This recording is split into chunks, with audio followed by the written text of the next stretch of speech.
नमस्कार दोस्तों, स्वागत है आप सभी का संकल्प स्टडी पॉइंट उत्तराखंड में।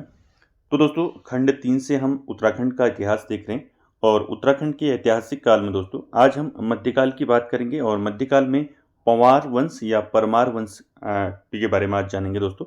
और ये काफ़ी इंपॉर्टेंट टॉपिक है दोस्तों। इससे पहले हमने उत्तराखंड में चंद राजवंश के बारे में जाना और चंद राजवंश के बाद दोस्तों आज हम बात करेंगे पंवार या परमार वंश के बारे में। दोस्तों, पंवार वंश और परमार वंश दोस्तों इसमें माना जाता है दोस्तों कि 60 जो है राजाओं का इसमें उल्लेख मिलता है परमार वंश में। और दोस्तों हम प्रमुख राजा और उनसे संबंधित प्रमुख कार्यों पर जो है आज चर्चा करेंगे दोस्तों। और राजाओं से संबंधित जो प्रमुख कार्य हैं दोस्तों, यहीं से प्रश्न जो हैं हमें देखने को मिलते हैं। चलिए दोस्तों, स्टार्ट करते हैं आज का सेशन, पंवार या परमार वंश।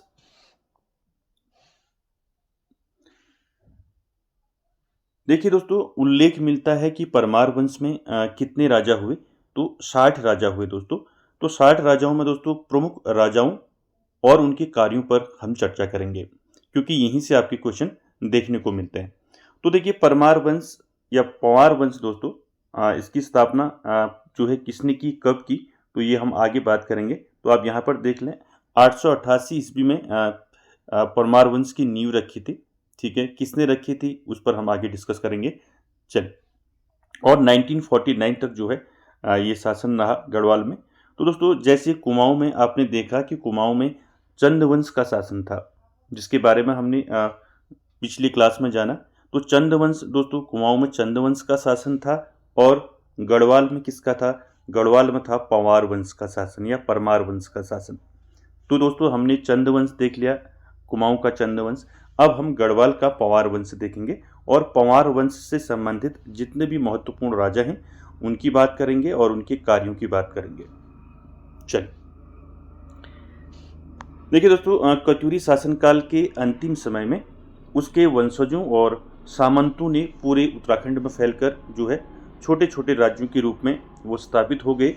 और इसमें से पूर्वी कत्यूरी राज्य जो है आपका कुमाऊं मंडल और पश्चिमी कत्यूरी राज्य जो है गढ़वाल मंडल में स्थापित हो गया था। तो देखिए कैसे जो है आपका कुमाऊं मंडल और गढ़वाल मंडल जो है ये वंशज किसके थे। कत्यूरी शासनकाल में दोस्तों क्या हुआ, कत्यूरी शासनकाल के अंतिम समय में इसके वंशज जो थे कत्यूरी शासनकाल में जो कत्यूरी राजवंश के जो वंशज थे और जो सामंत थे, वो उत्तराखंड में फैलकर जो है उन्होंने क्या किया, छोटे छोटे राज्यों के रूप में वो स्थापित हो गए। और इससे क्या हुआ, पूर्वी कत्यूरी राज्य जो है वो कुमाऊं मंडल कहलाया और पश्चिमी कत्यूरी राज्य जो है आपका गढ़वाल मंडल कहलाया। चलिए जानते हैं दोस्तों, पूछा जाता है आपको परीक्षाओं में कि उत्तराखंड में जो है गढ़वाल में जो है कितने गढ़ हैं, यानी कि गढ़ों की संख्या कितनी है।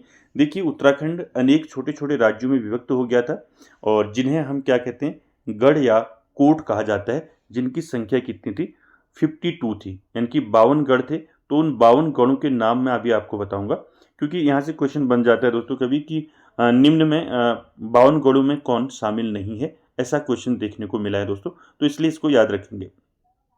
तो दोस्तों देखिए, मैंने आपको बताया कि कत्यूरी शासनकाल के अंतिम समय में क्या हुआ, जो कत्यूरी राजवंश के जो वंशज हैं, जो सामंत हैं, उनने क्या किया, पूरे उत्तराखंड में वो फैल गए और छोटे छोटे राज्यों के रूप में वो स्थापित हो गए।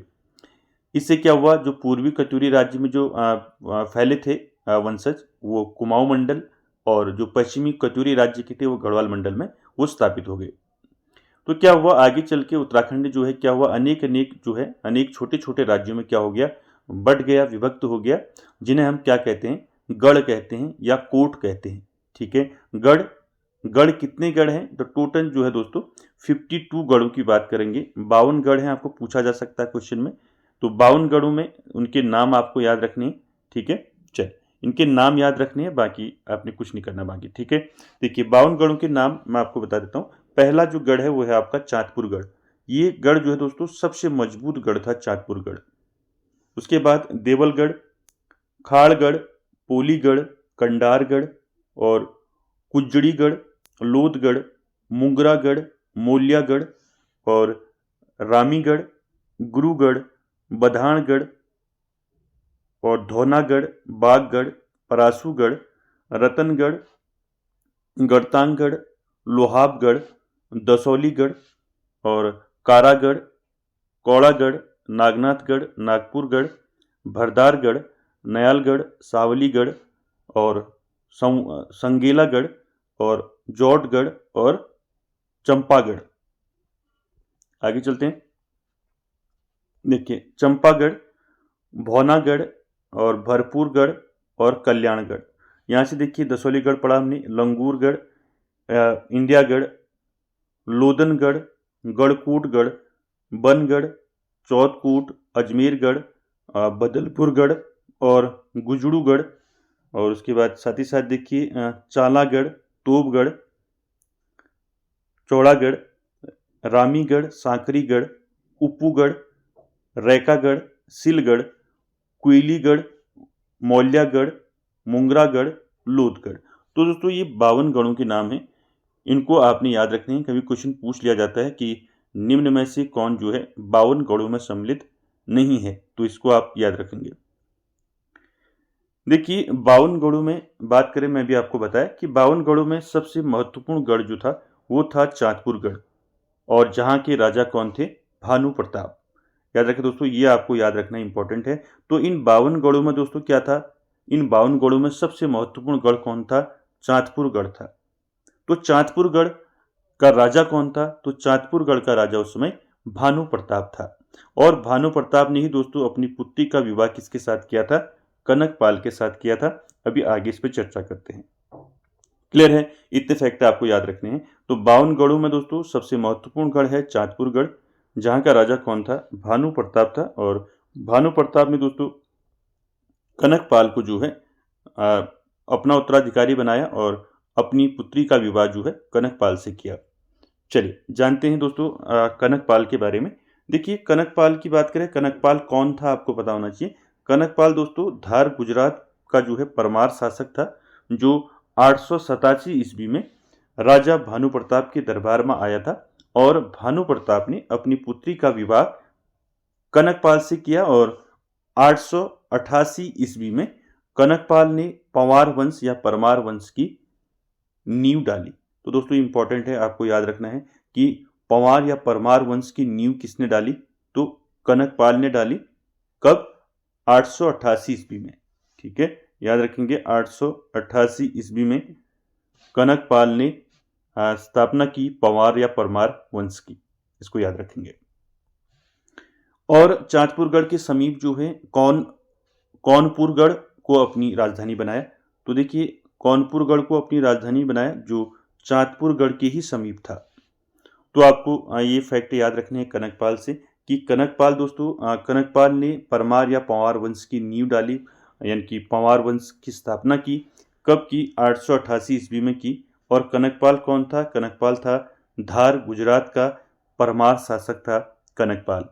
ठीक है, कब आया था भानु प्रताप के दरबार में, यानी कि चाँदपुरगढ़ कब आया था? तो देखिए कनकपाल चाँदपुरगढ़ 887 ईस्वी में भानु प्रताप के दरबार में आया था। और भानु प्रताप ने अपनी पुत्री का विवाह जो है कनकपाल से कर दिया। और 888 ईस्वी में कनकपाल ने जो है पंवार वंश या परमार वंश की स्थापना की। तो आपका यहाँ से क्वेश्चन बन सकता है कि पंवार या परमार वंश की स्थापना किसने की? तो कनकपाल ने की 888 ईस्वी में।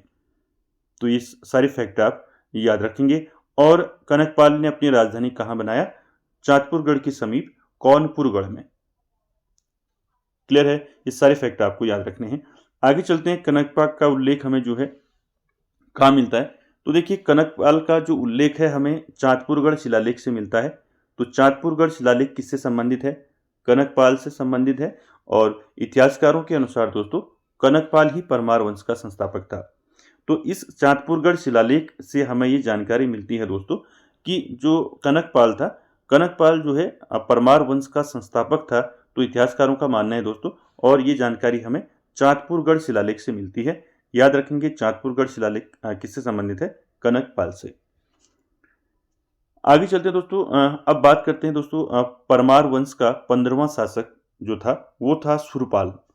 दोस्तों यहाँ पर क्रम से चलेंगे, यहाँ पर आपका जो है सभी राजाओं के बारे में हम बात नहीं करेंगे। जो महत्वपूर्ण जो राजा हुए परमार वंश में उन पर हम बात करेंगे, क्योंकि उनके कार्यों से जो है क्वेश्चन हमको जो है हमें पूछा जाता है परमार वंश से, तो इसको ऐसे याद रखेंगे। देखिए परमार वंश का जो 15वां शासक था वो कौन था, आपको पता होना चाहिए। परमार वंश का 15वां शासक था सुरपाल, जिसको श्रुतिपाल भी जो है कहा जाता है, और इसका उल्लेख हमें चमोली के सुकुंड गांव से प्राप्त अभिलेख से पता चलता है। यानी कि जानकारी कहाँ से मिलती है, सुरपाल जो है 15वां शासक था परमार वंश का, इसका उल्लेख हमें चमोली के सुकुंड गांव से प्राप्त अभिलेख, यानी कि चमोली जिले के सुकुंड गांव से अभिलेख मिला है, जिससे हमें ये जानकारी मिलती है कि परमार वंश का जो 15वां शासक था वो कौन था, सुरपाल था।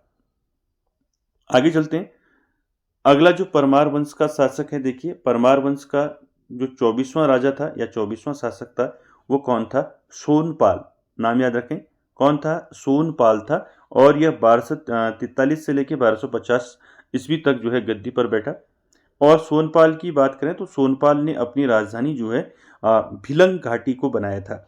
याद रखें, इंपॉर्टेंट है, भिलंग घाटी वर्तमान में भिलंगना घाटी जो टिहरी में है, तो भिलंग घाटी में जो है इसने अपनी राजधानी बनाई। आपको पूछा जा सकता है किस पवार या परमार शासक ने अपनी राजधानी जो है भिलंग घाटी बनाया, तो भिलंग घाटी को राजधानी किस परमार राजा ने या परमार शासक ने बनाया, तो वो आपका सोनपाल। याद रखेंगे सोनपाल 24वां राजा है परमार वंश का या पंवार वंश का। ठीक है, क्लियर है, ये याद रखेंगे। सोनपाल के बाद हम बात करेंगे लखन देव की। देखिए दोस्तों, लखन देव की बात करें तो लखन देव परमार वंश का 28वां राजा था। ठीक है, कौन से नंबर का राजा था, 28वां नंबर का राजा था लखन देव। इसका उल्लेख हमें कहाँ से मिलता है, इसका उल्लेख हमें अनंतपाल द्वितीय के अभिलेख से मिलता है। तो अनंतपाल द्वितीय के अभिलेख से हमें किसकी जानकारी मिलती है, लखन देव की। और लखन देव दोस्तों परमार वंश का 28वां राजा था। ठीक है, क्लियर है। चलिए दोस्तों, सारे फैक्ट जो है मैं आपको इस तरीके से बता रहा हूँ, और जितने भी राजा हुए परमार या पंवार वंश में, उनसे संबंधित जितने भी महत्वपूर्ण क्वेश्चन बनते हैं परीक्षा की दृष्टि से, उन सभी पर हम डिस्कस करेंगे दोस्तों। चलिए बात करें, उसके बाद लखन देव के बाद हम करेंगे बात अनंतपाल द्वितीय की, जिसके अभिलेख से हमें लखन देव के बारे में जानकारी मिलती है। देखिए लखन देव का उत्तराधिकारी कौन था, तो लखन देव का उत्तराधिकारी था अनंतपाल द्वितीय। देखिए इसका टाइम पीरियड देख लीजिए। वैसे टाइम पीरियड मैंने यहाँ पर आपका मेंशन तो किया है, लेकिन ये पूछा नहीं जाता दोस्तों, इसलिए इसको आप ज़्यादा ध्यान मत दो। ठीक है, टाइम पीरियड को आप सीधे देखो कि अनंतपाल द्वितीय से संबंधित हमारे पास कितनी जानकारी है। देखिए अनंतपाल द्वितीय जो है परमार वंश का आपका 29वां राजा था, याद रखेंगे, और लखन देव का उत्तराधिकारी था। मैंने भी आपको बताया लखन देव परमार वंश का 28वां राजा था, और इसका उल्लेख हमें अनंतपाल द्वितीय के अभिलेख से मिलता है। तो उसके बाद लखन देव जो है, लखन देव का उत्तराधिकारी कौन हुआ, अनंतपाल द्वितीय, जिसकी हम बात कर रहे हैं। ये 29वां राजा था परमार वंश का, और लखन देव का उत्तराधिकारी। देखिए अनंतपाल द्वितीय का अभिलेख प्राप्त हुआ है धारसिल अभिलेख। दोस्तों मोस्ट इंपॉर्टेंट है, ये कई बार परीक्षाओं में पूछा गया है कि धारसिल अभिलेख जो है किसका है। दोस्तों आपने पढ़ा होगा उत्तराखंड का इतिहास, अगर हम उत्तराखंड के इतिहास की अगर हम जानकारी लेना चाहते हैं तो उसमें जो स्रोतों की बात करेंगे तो सबसे इंपॉर्टेंट आपका आता है धारसिल अभिलेख। देखिए धारसिल अभिलेख ये कहाँ से मिला, ये मंदाकिनी घाटी से प्राप्त हुआ आपका धारसिल अभिलेख। ठीक है, तो अनंतपाल का अभिलेख जो है प्राप्त हुआ है कहाँ से, मंदाकिनी घाटी से प्राप्त हुआ है। तो आपको पूछा जा सकता है कि धारसिल अभिलेख किस पंवार शासक से संबंधित है, तो किससे संबंधित है, ये है आपका अनंतपाल द्वितीय से संबंधित है। याद रखेंगे इसको। 1335 ईस्वी में ये अभिलेख प्राप्त हुआ, धारसिल अभिलेख। याद रखेंगे धारसिल अभिलेख कई बार पूछा गया है। क्या है देखिए, इससे ये अनुमान लगाया जाता है कि लखन देव व अनंतपाल परमार वंश या पंवार वंश के राजा थे, और उनकी राजधानी कहाँ थी, भिलंग घाटी थी, यानी कि वर्तमान में भिलंगना घाटी यानी कि टिहरी में थी। तो दोस्तों ये याद रखेंगे कि धारसिल अभिलेख किससे संबंधित है, तो धारसिल अभिलेख आपका अनंतपाल द्वितीय से संबंधित है, और इसमें जो है धारसिल अभिलेख में लखन देव के बारे में भी कहा गया है। तो लखन देव और अनंतपाल द्वितीय जो है दोनों इससे संबंधित हैं धारसिल अभिलेख से। क्लियर है। तो धारसिल अभिलेख कहाँ से प्राप्त हुआ, मंदाकिनी घाटी से प्राप्त हुआ है। और इससे हमें ये पता चलता है कि अनंतपाल और लखनदेव दोस्तों परमार वंश के राजा थे और उनकी राजधानी कहाँ थी? भिलंगना घाटी आपकी टिहरी में थी। ठीक है, चलिए उसके बाद बात करें दोस्तों जगतपाल की। तो जगतपाल दोस्तों इंपॉर्टेंट है, यहां से आपके क्वेश्चन बनेंगे। देखिए बात करें जगतपाल की दोस्तों, जगतपाल परमार वंश या पवार वंश का 34वां जो है राजा था। और साथ ही साथ दोस्तों जगतपाल का एक अभिलेख मिला है। तो जितने भी अभिलेख आ रहे हैं दोस्तों इनको आप जरूर याद रखें, यहाँ से आपके क्वेश्चन बनते हैं। अभी मैंने आपको धारसील अभिलेख बताया, ठीक है। तो इसी प्रकार जगतपाल का भी एक अभिलेख मिला है, देवप्रयाग ताम्र अभिलेख। आपको पूछा जा सकता है सीधे कि देवप्रयाग ताम्र अभिलेख किस पंवार राजा से संबंधित है? तो आंसर रहेगा आपका जगतपाल।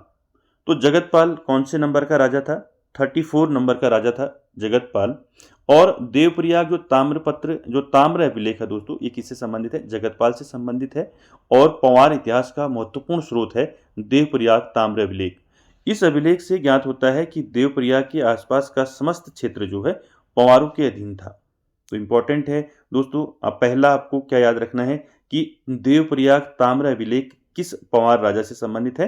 तो जगतपाल से संबंधित है। और इस अभिलेख से हमें क्या जानकारी मिलती है?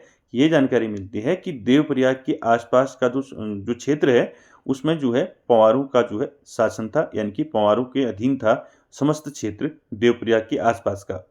तो इससे हमें ये जानकारी मिलती है। साथ ही साथ दोस्तों देवप्रयाग ताम्र अभिलेख जो है, इस अभिलेख में जगतपाल को रजवार कहा गया है। मोस्ट इंपॉर्टेंट है दोस्तों, ठीक है। आपको पूछा जा सकता है कि पंवार शासक जगतपाल को किस अभिलेख में रजवार कहा गया है? ठीक है, किस अभिलेख में कहा गया है? देवप्रयाग ताम्र अभिलेख में जगतपाल को रजवार कहा गया है। ये याद रखेंगे दोस्तों, इंपॉर्टेंट है, पूछा जा सकता है। जगतपाल द्वारा वैष्णव मंदिरों की पूजा हेतु भूमिदान का उल्लेख भी मिलता है। यानी कि इस देवप्रयाग ताम्र अभिलेख में हमें दोस्तों क्या क्या जानकारी मिलती है? पहली जानकारी दोस्तों क्या मिलती है कि जो देवप्रयाग के आसपास का जो क्षेत्र है उस समस्त क्षेत्र पर जो है पंवारों का अधिकार यानी कि पंवारों के अधीन था। ये देवप्रयाग ताम्र अभिलेख से हमें जानकारी मिलती है। दूसरा, इस अभिलेख में जगतपाल को रजवार कहा गया है। और तीसरा, जगतपाल द्वारा वैष्णव मंदिरों की पूजा हेतु भूमिदान का उल्लेख हमें इस अभिलेख से प्राप्त होता है। तो इतनी चीजें आपको याद रखनी है। और पंवार इतिहास का ये महत्वपूर्ण स्रोत है देवप्रयाग ताम्र अभिलेख। चलिए देखिए जगतपाल के बाद इतने फैक्ट आपको जगतपाल से याद रखनी है। जगतपाल पंवार वंश का 34वें नंबर का राजा था और इसका एक हमें अभिलेख मिला है देवप्रयाग ताम्र अभिलेख। इस अभिलेख से हमें जानकारी मिलती है, मैंने बताया आपको कि देवप्रयाग के आसपास के क्षेत्रों पर जो है समस्त अधिकार पंवारों का था। और इस अभिलेख में जगतपाल को रजवार कहा गया। और जगतपाल द्वारा दोस्तों जो वैष्णव मंदिर हैं उनमें जो है पूजा हेतु भूमिदान का उल्लेख मिलता है इस अभिलेख से। जगतपाल के बाद दोस्तों बात करें जीतपाल गद्दी पर बैठा। तो जीतपाल के बाद दोस्तों आनंदपाल द्वितीय। देखिए जीतपाल बैठा, उसके बाद आनंदपाल द्वितीय गद्दी पर बैठा। और इसी आनंदपाल का पुत्र था दोस्तों, कौन था? अजयपाल। मोस्ट इंपॉर्टेंट दोस्तों, अजयपाल से दोस्तों हर एग्जाम में क्वेश्चन जो है पूछा जाता है। तो जीतपाल के बाद आनंदपाल और आनंदपाल के बाद जो है उसका पुत्र जो है अजयपाल गद्दी पर बैठा। यानी कि आनंदपाल द्वितीय का जो पुत्र था वो कौन था? अजयपाल। ठीक है, मोस्ट इंपॉर्टेंट है, इसको याद रखेंगे। चलिए अजयपाल के बारे में जानकारी देखते हैं दोस्तों। और आपको पूछा जा सकता है अजयपाल किसका पुत्र था? तो अनंतपाल द्वितीय का पुत्र था। चलिए देखिए अजयपाल से संबंधित सारे फैक्ट आप याद रखेंगे, यहां से क्वेश्चन कई बार पूछे जाते हैं। चलिए अजयपाल की बात करें तो अजयपाल आनंदपाल द्वितीय के बाद जो है गद्दी पर बैठा। और आनंदपाल द्वितीय का पुत्र था अजयपाल। और यह सबसे शक्तिशाली राजा था पंवार वंश में या परमार वंश में सबसे शक्तिशाली राजा था अजयपाल। बात करें इसके टाइम पीरियड की तो 1490 से लेके 1519 ईस्वी तक इसने शासन किया। तो परमार वंश का ये कौन से नंबर का राजा था? 37वें नंबर का राजा था। ये याद रखेंगे, अजयपाल जो है आपका 37वें नंबर का राजा था और पहला स्वतंत्र शासक भी था। आपको पूछा जा सकता है कौन जो है परमार या पंवार वंश का पहला स्वतंत्र शासक था, तो वो था अजयपाल। तो सारे फैक्ट आपको याद रखने। परमार वंश का वास्तविक संस्थापक माना जाता है किसको? अजयपाल को। ठीक है, स्थापना किसने की? अभी मैंने आपको बताया स्टार्टिंग में, तो किसने की स्थापना?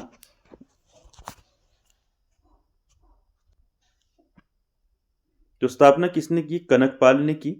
तो अगर आपको पंवार वंश की स्थापना किसने की अगर क्वेश्चन पूछा जाता है तो आप करेंगे कनकपाल। अगर आपको पूछा जाता है कि पंवार या परमार वंश का वास्तविक संस्थापक कौन था, तो वास्तविक संस्थापक आप करेंगे अजयपाल। क्लियर है? ये दोनों फैक्ट याद रखेंगे। अगर परमार या पंवार वंश का आपको संस्थापक पूछा जाता है तो कनकपाल, और वास्तविक संस्थापक पूछा जाता है तो अजयपाल।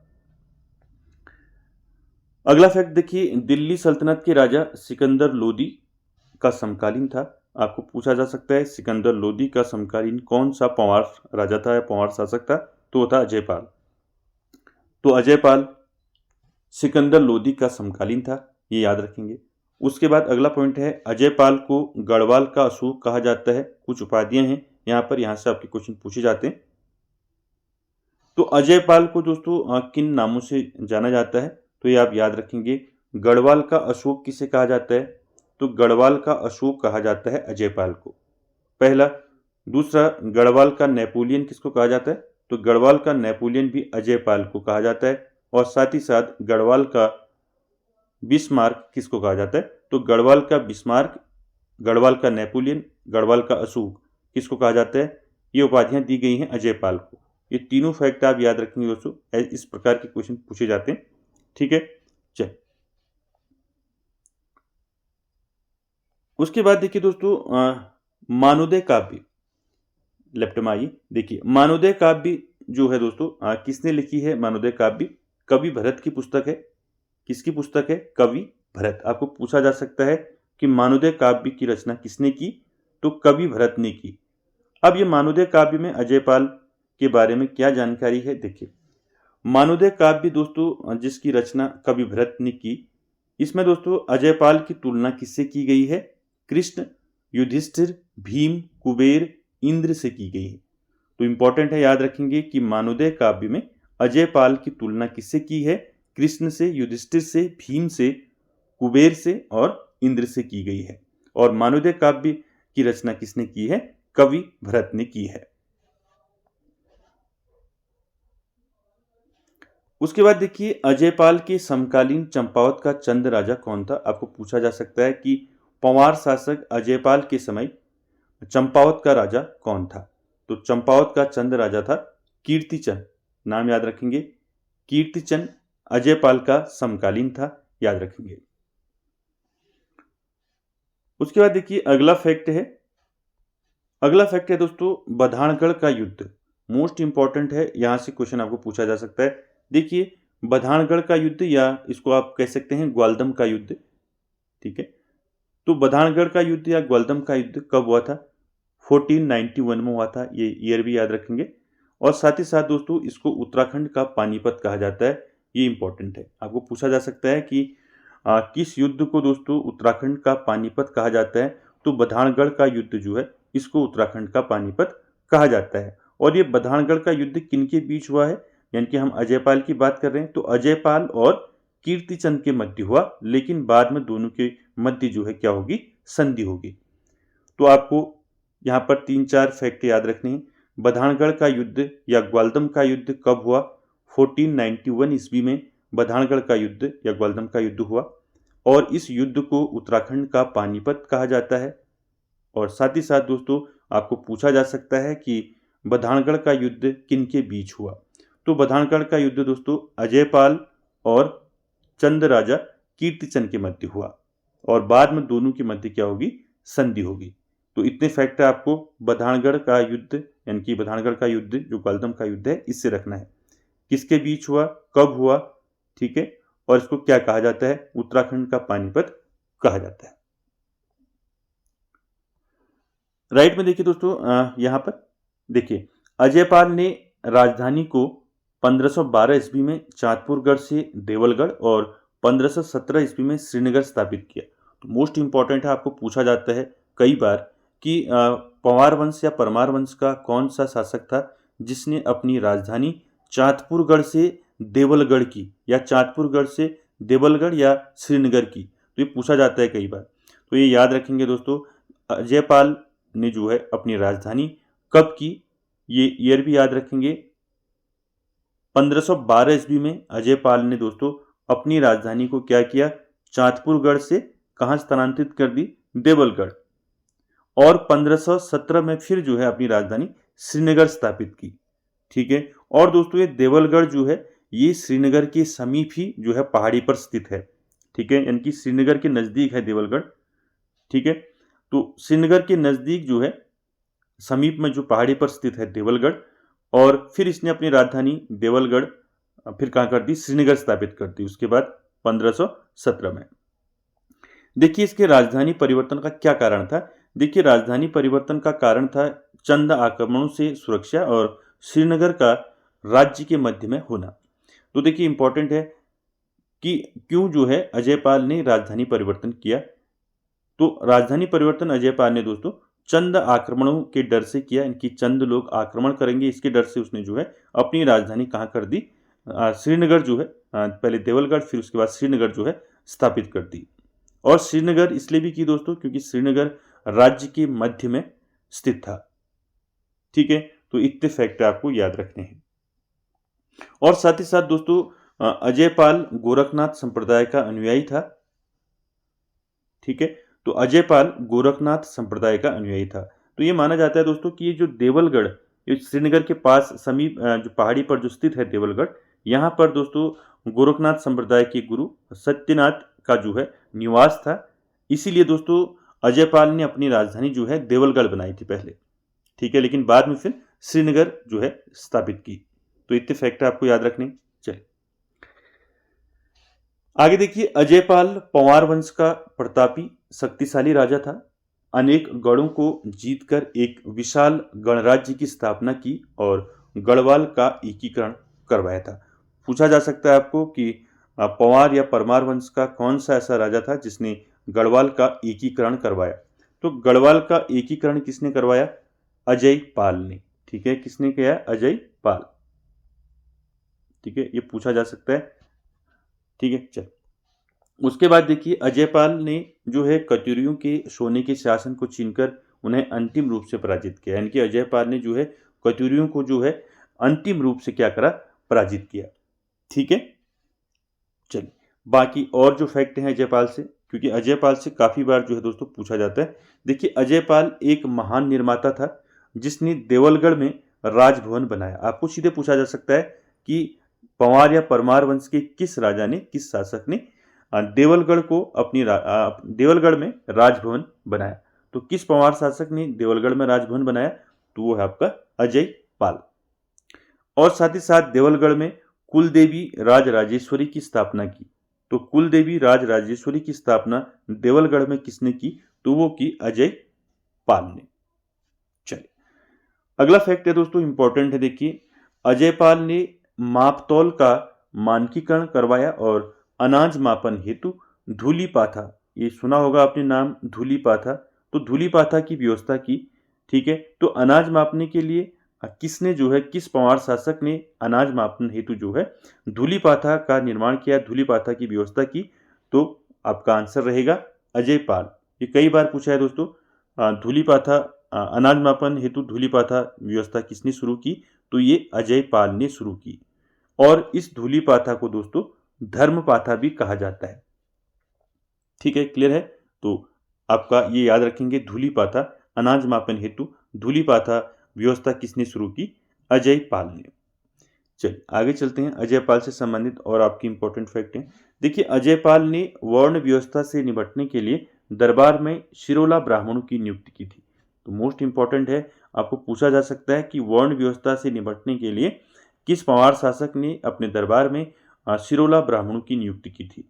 तो राइट रहेगा आपका आंसर अजयपाल। तो अजयपाल ने दोस्तों वर्ण व्यवस्था, इनके समाज में जो भेदभाव है उसको दूर करने के लिए क्या किया, तो समाज में भेदभाव को दूर करने के लिए अजयपाल ने अपने दरबार में शिरोला ब्राह्मणों को नियुक्त किया। और शिरोला ब्राह्मणों के द्वारा भोजन तैयार किया जाता था और सारे लोग जो है सिरोला ब्राह्मणों के द्वारा बनाए गए भोजन का भोजन करते थे। इनके द्वारा बनाए गए भोजन को जो है सभी लोग लेते थे। तो सिरोला ब्राह्मण दोस्तों उच्च वर्ग के ब्राह्मण थे, ठीक है, तो ये याद रखेंगे। अजयपाल ने सिरोला ब्राह्मणों की नियुक्ति की थी, किसके लिए? वर्ण व्यवस्था से निपटने के लिए। आगे चलते हैं। इसके बाद दोस्तों अजयपाल के बाद, तो अजयपाल के बाद कल्याणपाल ने शासन किया, उसके बाद सुंदरपाल, फिर विजयपाल, फिर सहजपाल, ये गद्दी पर जो है बैठे। तो इनका विवरण जो है उतना हमें मिलता नहीं है उल्लेख, ठीक है, कल्याणपाल, सुंदरपाल और विजयपाल का। और कल्याणपाल से एक फैक्ट याद रखना, कल्याणपाल ने दोस्तों शाह की उपाधि धारण की थी, पूछा जा सकता है। तो शाह की उपाधि किसने धारण की थी? कल्याणपाल ने। उसके बाद सुंदरपाल आया, फिर विजयपाल आया, उसके बाद फिर सहजपाल गद्दी पर बैठा। तो सहजपाल के बारे में जानते हैं कि सहजपाल से संबंधित क्या क्या इंपॉर्टेंट फैक्ट परीक्षा की दृष्टि से बन सकते हैं। तो देखिए दोस्तों, सहजपाल की बात करें तो सहजपाल जो है गद्दी पर बैठा। विजयपाल के बाद सहजपाल जो है गद्दी पर बैठा। और सहजपाल का अगर टाइम ड्यूरेशन देखें तो इसका टेन्योर जो है 1547 से 1575 तक इसने शासन किया। तो इसको आप ज़्यादा दिमाग में नहीं रखना है, ठीक है। तो आपने सहजपाल से संबंधित फैक्ट को याद रखना है। सहजपाल कौन था? सहजपाल पंवार या परमार वंश का शासक था और यह दोस्तों मुगल शासक अकबर का समकालीन था। मोस्ट इंपॉर्टेंट है, आपको पूछा जा सकता है सहजपाल किस मुगल शासक का समकालीन था, आपको पूछा जा सकता है। तो अकबर का समकालीन था। सहजपाल दोस्तों परमार वंश का 42वां शासक था, पूछा जा सकता है। सहजपाल 42 नंबर का जो है राजा था, शासक था। और सहजपाल कुमाऊं के राजा भीष्मचंद, रुद्रचंद्र और बालो कल्याण चंद के समकालीन था। आपको पूछा जा सकता है कि सहजपाल, आपने देखा कि मुगल शासक अकबर का समकालीन तो है, साथ ही साथ सहजपाल जो है कुमाऊं में जो चंद राजवंश था उस समय, तो चंद राजवंश में कौन राजा था उस समय उसके समकालीन सहजपाल के? तो सहजपाल कहाँ था? गढ़वाल में था। तो कुमाऊं में जो शासन चल रहा था उस समय भीष्मचंद, रुद्रचंद और बालो कल्याणचंद के समकालीन माना जाता है सहजपाल को। क्लियर है? चल देखिए, सहजपाल के अभिलेख देवप्रयाग से मिले हैं। तो इसमें एक इंपॉर्टेंट फैक्ट आपका बनेगा कि सहजपाल के जो अभिलेख हैं वो हमें कहाँ से मिले हैं? देवप्रयाग से मिले हैं। सॉरी, कहाँ से मिले हैं? देवप्रयाग से मिले हैं। और देवप्रयाग से दोस्तों एक अभिलेख मिला है 1561 में, यानी कि 1561 में एक अभिलेख मिला है देवप्रयाग के रघुनाथ मंदिर से, यानी कि देवप्रयाग में रघुनाथ मंदिर की घंटी पर उत्कीर्ण है ये लेख।